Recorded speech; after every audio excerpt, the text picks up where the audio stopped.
The gunshot cracked like thunder across the canyon, sending Penelope Davis tumbling from her horse into the unforgiving dust of the Arizona Territory. The year was 1878, and as she lay bleeding beneath the merciless sun, she knew her life as she had known it was over. Not because of the bullet that had grazed her shoulder, but because of what awaited her at the end of this ill-fated journey, a husband she'd never met, a marriage arranged to save her family from financial ruin, and now, the loss of everything she carried with her. The bandits had taken it all: her modest dowry, her mother's locket, and her last shred of hope. Penelope watched through dust-caked eyelashes as the outlaws disappeared over the ridge with her possessions and her horse, leaving her alone and wounded in a territory that had claimed tougher souls than hers. "I reckon you ain't having the best of days, madam," a deep voice drawled from behind her. Penelope twisted around, wincing at the pain shooting through her shoulder. A tall figure stood silhouetted against the setting sun, the brim of his hat casting shadows across features she couldn't quite make out. All she could see clearly was the glint of a star pinned to his vest. "Sheriff," she rasped, her throat parched from the dust and fear. "Deputy, madam." "Colton Yeats at your service." He stepped forward, kneeling beside her. His face came into view sun-weathered and serious, with eyes that reminded her of the clear Wyoming skies she'd left behind. He couldn't have been more than 30, with a strong jaw shadowed by stubble and creases at the corners of his eyes that spoke of squinting into too many sunsets. "Those men," Penelope managed, trying to rise, "they took everything. Don't you worry about them right now." His hands were gentle as he examined her wound. "Bullet just grazed you. You're lucky." Penelope gave a bitter laugh that sounded more like a sob. "Lucky isn't a word I'd use for my situation, deputy." Colton's horse nickered softly nearby as he helped her to her feet. "You heading somewhere in particular? Folks'll be wondering where you are." "Copper Creek," she replied, steadying herself against him. "I'm expected at the Thornton Ranch." Something flashed in Colton's eyes: recognition, perhaps concern. "You're the mail-order bride. Joseph Thornton's been telling everyone who'll listen that you were arriving today." Penelope nodded, feeling the weight of that reality pressing down on her chest, heavier than the desert heat. "And now I arrive with nothing but the clothes on my back and a bullet wound. Some bride I'll make." Colton helped her onto his horse, mounting behind her. "Let's get you fixed up first. Thornton can wait another day." The ride to Copper Creek was mostly silent, broken only by occasional questions from Colton about her journey and where the bandits had ambushed her. Penelope answered mechanically, her mind racing with the implications of her situation. Joseph Thornton had paid for a proper wife from back east, someone who would bring respectability and a decent dowry to his ranch. Now she would arrive empty-handed and damaged. The town of Copper Creek rose from the desert like a mirage, a collection of wooden buildings straddling the main street, with outlying farms and ranches dotting the surrounding landscape. As they rode past the general store, Penelope felt eyes upon her, the weight of strangers' judgment pressing against her skin. "That the Thornton bride," she heard a woman whisper. "Looks like she ran into trouble," came the reply. "Heard those bandits got her good." Colton's arm tightened slightly around her waist, as if to shield her from the words. "Doc Miller's just up ahead," he said, his breath warm against her ear. Dr. Miller was a gruff man with kind eyes who treated her wound with efficiency while Colton waited outside. When he finished bandaging her shoulder, he regarded her with a frown. "You're heading to the Thornton place?" he asked, packing away his supplies. Penelope nodded. "I'm to be married to Joseph Thornton. He doesn't know about this." The doctor's expression darkened.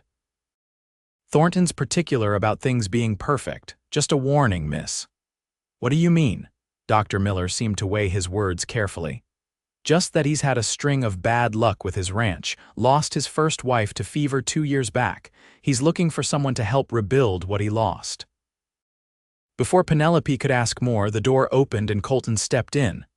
"How is she, Doc?" "She'll heal," Dr. Miller replied, giving Penelope one last significant look. "The wound wasn't deep, but she needs rest. "I've sent word to Thornton," Colton said. "He's coming to town tomorrow morning." Penelope's stomach clenched with anxiety. "Where will I stay tonight?" "Mrs. Reynolds runs the boarding house," Colton answered. "She's got a room ready for you." The boarding house was a tidy 2-story building with lace curtains and a porch swing that creaked in the evening breeze. Mrs.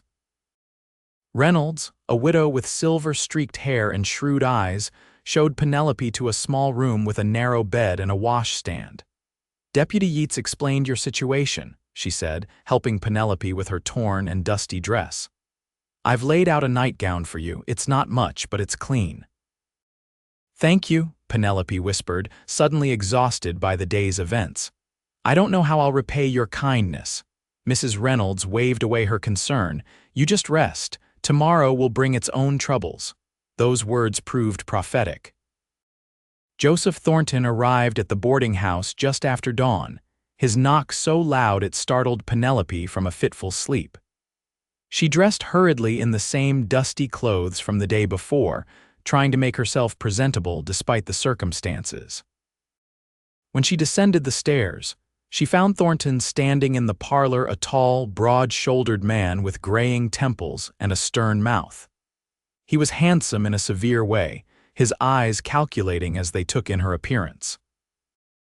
"Miss Davis," he said, his voice as crisp as his pristinely pressed shirt, "I understand there was an incident on your journey." Penelope straightened her spine despite the pain in her shoulder. "Yes, Mr. Thornton, I was attacked by bandits. They took everything, the money, my belongings, even the wedding gift I brought for you." Something cold passed over Thornton's face. "I see, and you were injured." "It's just a graze. Dr. Miller says it will heal cleanly." Thornton nodded, but his eyes had already moved away from her, fixing on a point beyond her shoulder. "This is unfortunate. The arrangements were specific." Before Penelope could respond, the front door opened and Colton Yeats stepped into the parlor. He nodded to Thornton. "Morning, Joseph." "I see you've met Miss Davis, Deputy," Thornton acknowledged stiffly. "Yes, we were just discussing the situation." Colton's eyes flicked to Penelope, noting the way she stood rigidly, her face pale. "And what conclusions have you reached?" Thornton cleared his throat. "I'm afraid the circumstances have changed significantly. Miss Davis arrives with nothing of what was promised, no dowry, not even proper clothing." "Those bandits took everything from me," Penelope protested. "Surely you understand what I understand," Thornton cut in, "is that I paid for passage of a bride who would bring certain assets to this marriage. I have a struggling ranch, Miss Davis. I need a wife who can contribute, not another burden." The words landed like physical blows. Penelope felt her cheeks burn with shame and anger. "I am not a burden, Mr. Thornton. I'm a hard worker. I can learn. It's not just the dowry." Thornton interrupted again, his gaze dropping to her bandaged shoulder visible beneath her torn dress. "You're injured.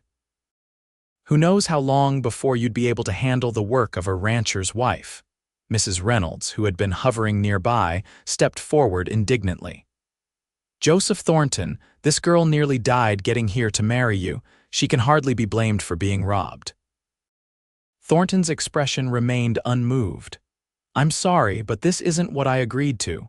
I'll arrange for your return passage east, Miss Davis, but our arrangement is terminated." The silence that followed was deafening. Penelope felt as if she were falling through empty space with nothing to grab onto. She had no home to return to. Her parents had scraped together everything they had to send her west, desperate to give her a chance at a better life after their farm had failed. "You can't just send her back," Colton said, his voice low and tight with anger. "She came all this way in good faith." "This isn't your concern, Deputy," Thornton replied coldly. "It's a private matter between Miss Davis and myself." "It became my concern when I found her shot and left for dead," Colton countered, stepping closer to Penelope. "And it's the concern of this town if we let a woman be treated like damaged goods to be returned." Thornton's face flushed. "I never said you didn't have to," Mrs. Reynolds cut in. "It's written all over your face. This girl is too broken for the perfect wife you imagined." Penelope found her voice at last. "Mr. Thornton, I understand your disappointment, but I am still the same woman who agreed to marry you. I'm educated, I can keep books, I can cook and sew. The money and possessions can be replaced in time." Thornton shook his head. "I'm sorry, Miss Davis, my decision is final. Good day." With that, he placed his hat firmly on his head and strode out, the door closing with finality behind him. Penelope stood frozen, the reality of her situation crashing down around her. She was stranded in a town where she knew no one, with no money, no possessions, and no prospects. "Well," Mrs. Reynolds said into the silence, "that man always did have sawdust where his heart should be." Colton's jaw was tight as he turned to Penelope. "I'm sorry, Miss Davis, Thornton had no right to treat you that way." Penelope blinked back tears. "What am I to do now? I can't go back home. There's nothing left for me there." "You'll stay here for now," Mrs. Reynolds decided firmly. "We'll figure something out." Over the next few days, word spread through Copper Creek about the mail-order bride who had been rejected by Joseph Thornton. Some were sympathetic, others less so. Penelope heard the whispers as she helped Mrs. Reynolds around the boarding house to earn her keep. "They say she's damaged goods now. Thornton was right to send her packing. Who wants a wife that comes with trouble, too broken to love that one?" Each word stung, but Penelope forced herself to hold her head high. Her shoulder was healing, but the wound to her pride and hopes ran deeper. She wrote to her parents, explaining what had happened, but assuring them she would find a way to make a life for herself in the West. The alternative, returning home in disgrace, was unthinkable. Colton Yeats became a regular visitor to the boarding house, initially checking on her recovery, then finding other reasons to stop by. He brought her a book from his small collection when he learned she enjoyed reading. He mentioned job openings in town. The school teacher was looking for an assistant. The general store needed help with inventory. "Why are you being so kind to me?"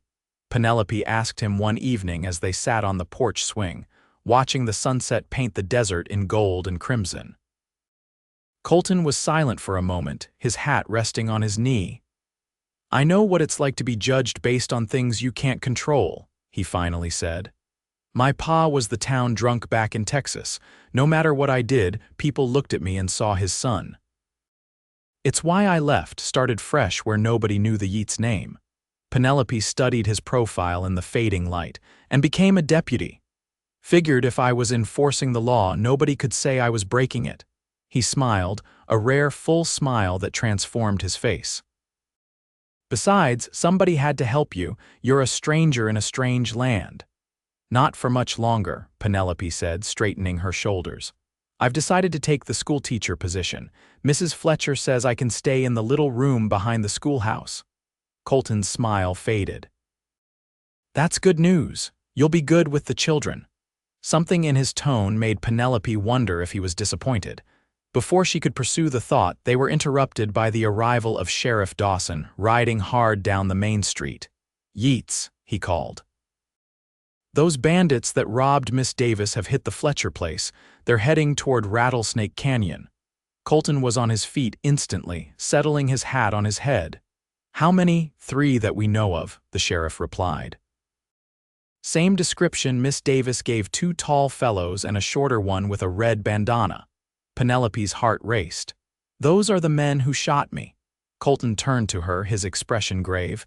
"We'll get them, Miss Davis, and your belongings if we can." "Be careful," she said, surprising herself with the depth of concern in her voice. He tipped his hat. "Always am." As Colton rode off with the sheriff, Penelope realized with a jolt that she had come to depend on his steady presence. The thought of him facing those dangerous men made her stomach twist with fear. Mrs. Reynolds appeared at the door. "Come inside, dear. No use worrying yourself sick. Those boys know what they're doing." But Penelope couldn't stop worrying. For 3 days, there was no word from the posse that had ridden out after the bandits. The town hummed with tension, everyone waiting for news. Penelope threw herself into preparations for her new role at the school, but her thoughts constantly returned to Colton Yeats and whether he was safe.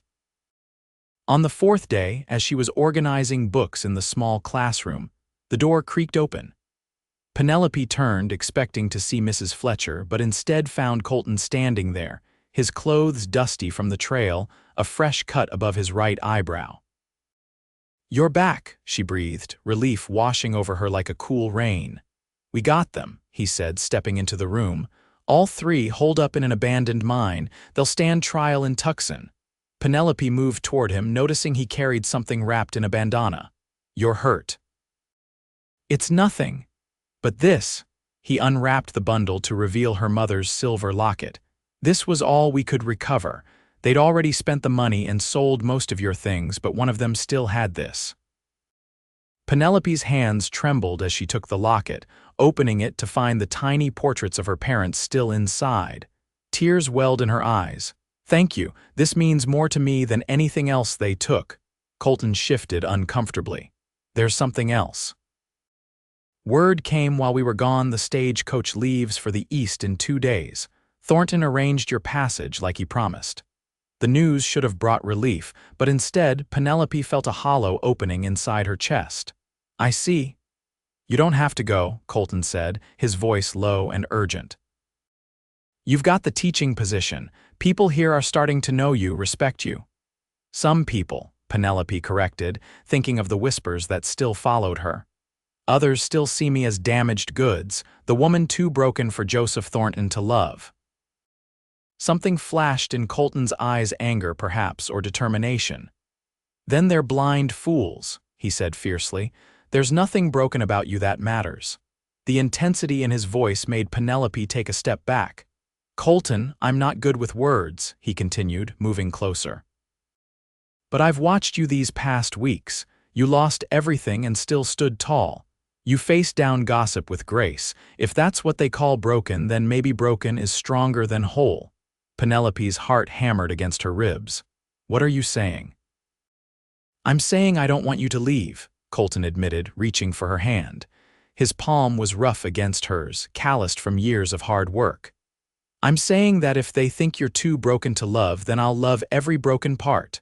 The words hung in the air between them, raw and honest. Penelope stared at him, seeing past the deputy's badge to the man who had rescued her in more ways than one. "You hardly know me," she whispered. "I know enough," he replied.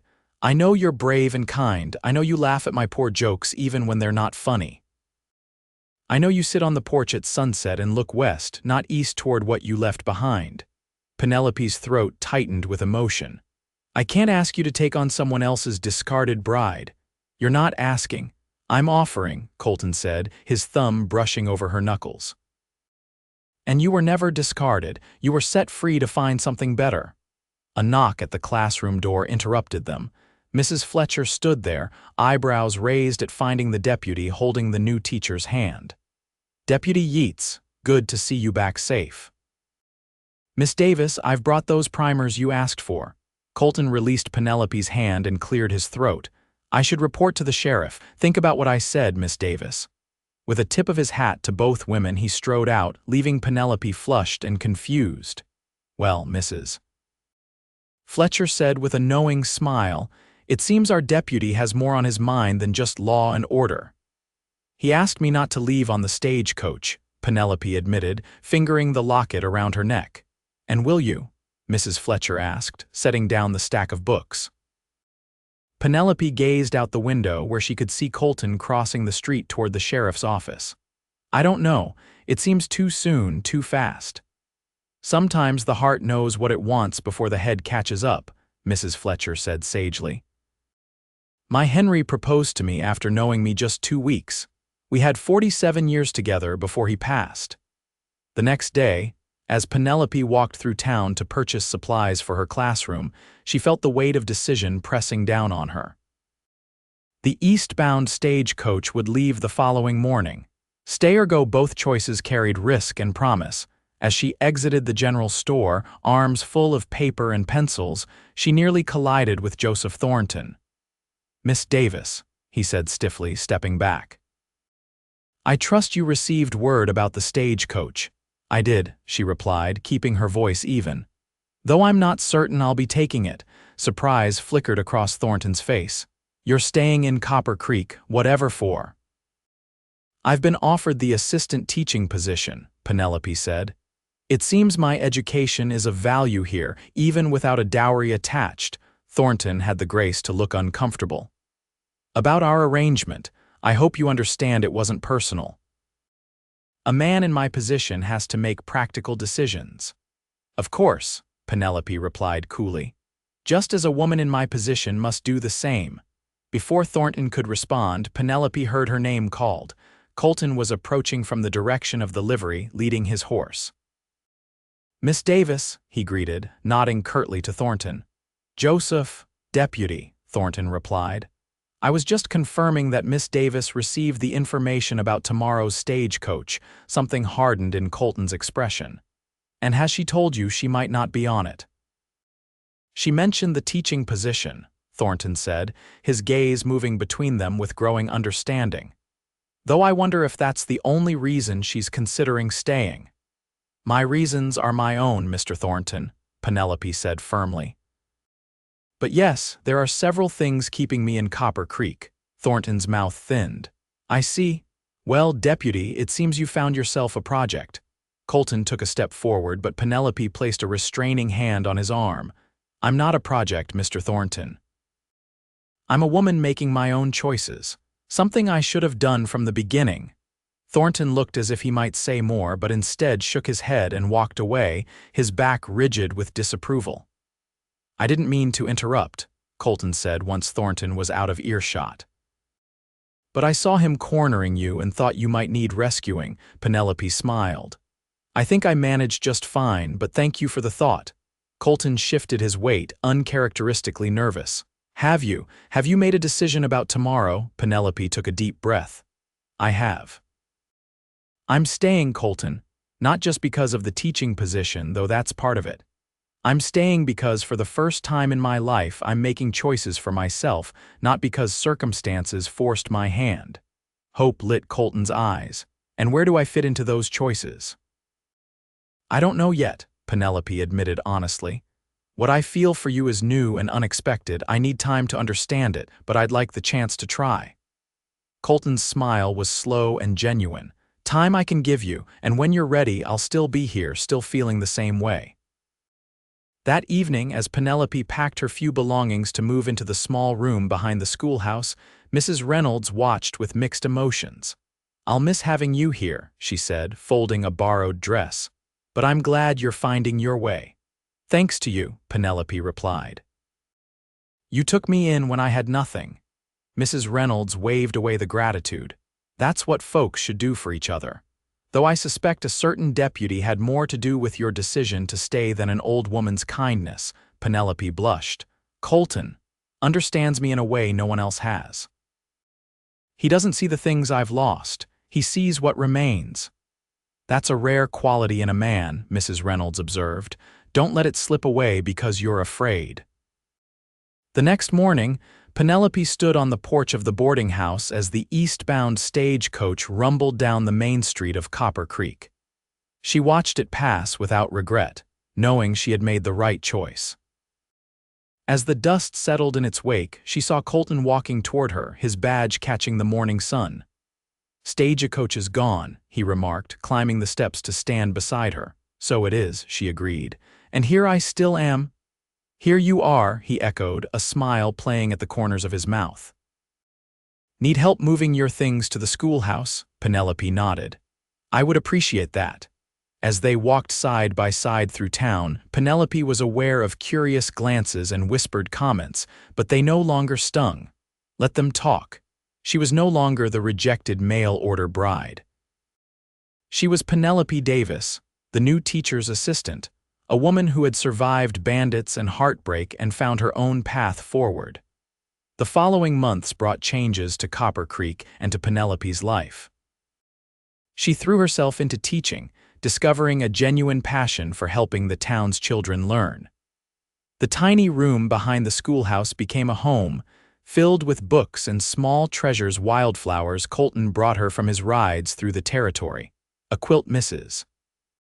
Reynolds insisted she take, drawings from her students. Colton was true to his word, giving her time but remaining steadfast in his affections. They developed a routine: Sunday walks after church, Wednesday dinners at the town's small cafe, occasional rides into the desert to watch the sunset paint the mesas gold and crimson. With each passing day, Penelope's feelings deepened, transforming from gratitude to genuine love. One cool autumn evening, as they sat on the schoolhouse steps watching the first stars appear, Colton took her hand. "Do you remember what I said to you that day in the classroom?" he asked. "About loving every broken part?" Penelope nodded, her heart quickening. "I remember." "I meant it then and I mean it now," he said softly. "These past months, watching you build a life here, seeing you with the children, hearing you laugh, it's only made me more certain." "Certain of what?" Penelope asked, though she knew the answer in the way his fingers tightened around hers. "That I love you, Penelope Davis," Colton said simply. "That I want to spend my life with you if you'll have me." Penelope looked at this man who had seen her at her lowest and still found something to cherish. "I'm not broken anymore, Colton. You never were," he replied. "But even if you had been, it wouldn't have mattered. I'd have loved you just the same." Penelope leaned forward, pressing her lips to his in answer. The kiss was gentle at first, then deepened with the months of restrained emotion. When they finally broke apart, both breathless, she rested her forehead against his. "Yes," she whispered. "Yes, I'll have you, Colton Yeats." They were married 2 weeks later in Copper Creek's small church, with Mrs. Reynolds beaming in the front pew and Mrs. Fletcher dabbing at her eyes with a handkerchief. Even Sheriff Dawson made an appearance, uncomfortable in a clean shirt and string tie. Penelope wore a simple white dress that the town's seamstress had helped her make, and around her neck hung her mother's silver locket, a reminder of all she had endured to find this happiness. As they exchanged vows, Penelope caught sight of Joseph Thornton standing at the back of the church, his expression unreadable. When their eyes met briefly, he gave a small nod that might have been acknowledgement or apology. Either way, Penelope felt the last of her bitterness toward him dissolve. His rejection had led her to this moment, to this man who looked at her as if she were the most precious thing in his world. After the ceremony, as they greeted well-wishers on the church steps, Mrs. Reynolds pulled Penelope into a fierce embrace. "I knew that first day when he brought you to my doorstep half dead, that boy was smitten," she whispered. "Sometimes the things that break us lead us exactly where we need to be." Their first home as a married couple was a small cabin on the edge of town that had once belonged to a ranger who'd moved on to California. It wasn't much: 2 rooms with a stone fireplace and a porch that faced the mountains, but to Penelope, it was a palace. She continued teaching, while Colton took on more responsibilities at the sheriff's office, his reputation for fairness and good judgment growing throughout the territory. Life wasn't always easy. The territory was still wild, with dangers that sometimes hit close to home. During their first winter together, a blizzard swept through the region, stranding Colton and the sheriff as they tried to reach an outlying ranch. Penelope spent 3 terrified days waiting, praying, before they struggled back into town, half frozen but alive. In the spring, when the desert bloomed with improbable flowers, Penelope discovered she was with child. She told Colton as they worked in the small garden behind their cabin, his hands immediately abandoning the seeds he was planting to rest gently on her still flat stomach. "A baby," he whispered, awe and terror mingling in his voice. "Our baby." "Are you happy?" Penelope asked, suddenly uncertain. Colton's answer was to sweep her into his arms, spinning her around as she laughed and protested. "Happy doesn't begin to cover it," he said when he finally set her down. "I never thought I'd have this: a woman I love, a child on the way, a place that feels like home." "Because of your father?" Penelope asked gently. They rarely spoke of Colton's past, but she knew the scars it had left on him. Colton nodded, his expression sobering. "I always feared I'd end up like him, angry, bitter, drowning my failures, but loving you. It changed something in me, made me believe I could be different." Penelope placed her hand over his where it still rested on her stomach. "You are different. And this child will know nothing but love and strength from their father." Their daughter, Clara, was born on a scorching August day, with Mrs. Reynolds serving as midwife and half the town pacing outside the cabin.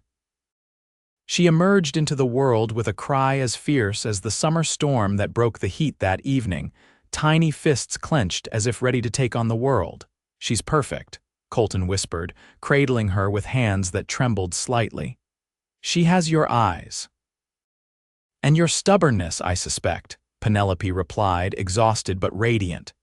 She took her time deciding to join us. As Clara grew, so did Copper Creek. The railroad came through the following year, bringing new settlers, new businesses, new opportunities. Colton was appointed sheriff when Dawson retired, a position he accepted with humility and determination. Penelope eventually became head teacher at the school, which now occupied a proper building with glass windows and a bell tower. They added a room to the cabin when Clara was 2, and again when her brother Samuel arrived a year later. Each evening, as they sat on their porch watching the children play in the yard, Penelope marveled at the journey that had brought her here. From desperate mail-order bride to beloved wife, mother, and teacher, a transformation that had begun with a bullet and a bandit attack. "What are you thinking about so seriously?" Colton asked one such evening, as 4-year-old Clara chased her little brother around a sagebrush. "About how sometimes the worst day of your life can lead to the best years of your life," Penelope replied, leaning against his shoulder. "If those bandits hadn't attacked me, if Thornton hadn't rejected me, I'd have found you anyway," Colton said with certainty. "Some things are meant to be." On their 5th wedding anniversary, Colton surprised Penelope with a proper silver locket to replace the worn one that had been her mother's. Inside, he had placed tiny portraits of Clara and Samuel, their faces solemn in the photographer's studio. "So you can keep all your treasures close to your heart," he said as he fastened it around her neck. "My greatest treasure is you," Penelope replied, kissing him deeply. "The man who taught me that being broken wasn't the end of my story but the beginning." As the years passed, their family became a fixture in Copper Creek. Clara grew into a spirited young woman with her mother's intelligence and her father's sense of justice. Samuel developed a talent for working with horses that made him sought after throughout the territory. And Penelope and Colton weathered the seasons of their marriage with the same strength and grace that had brought them together.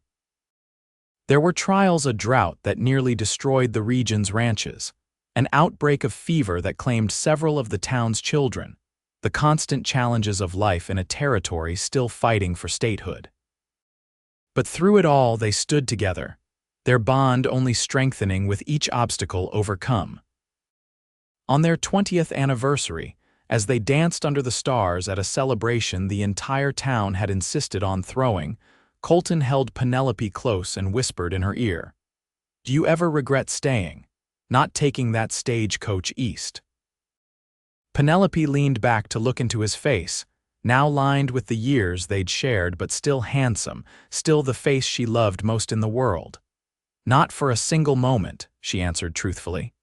"Every morning I wake up beside you, I'm grateful for the bullet that changed my course." "That's a strange thing to be thankful for," Colton chuckled, spinning her gently to the music. "Perhaps," Penelope agreed. "But it led me to you, the man who saw beyond my broken pieces to the woman I could become." Later that night, as they walked home beneath a canopy of stars, their grown children having stayed behind to continue the celebration, Penelope reflected on the long journey from that dusty day when she'd tumbled from her horse, bleeding and alone. She thought of the whispers that had followed her through town, too broken to love, and how thoroughly Colton had disproved them. "You know," she said, breaking the comfortable silence between them, "they were wrong about me, all of them." "Who was wrong about what?" Colton asked, his arm warm around her waist. "The people who said I was too broken to love," Penelope replied. "It wasn't that I was broken. It was that I hadn't found the person who would love me not despite my scars, but because of the strength they represented." Colton stopped walking and turned to face her, the moonlight silvering his hair and the lines around his eyes. "I meant what I said all those years ago. I would have loved every broken part of you, but the truth is, Penelope Yeats, you were never broken, just temporarily knocked down. And watching you rise has been the greatest privilege of my life." As they continued toward home, toward the life they had built together, Penelope knew that some forms of brokenness were really just opening spaces where love could enter and transform everything. Her wound had long since healed, leaving only a faint scar on her shoulder. But the memory remained, not as a reminder of pain, but as the beginning of the story. She and Colton were still writing together a story of love that saw beyond surface damage to the heart beneath. And in Copper Creek, for years afterward, people would tell the tale of the mail-order bride who was too broken to love and the deputy who had loved her anyway, proving that sometimes what others see as broken is simply waiting for the right hands to hold it whole.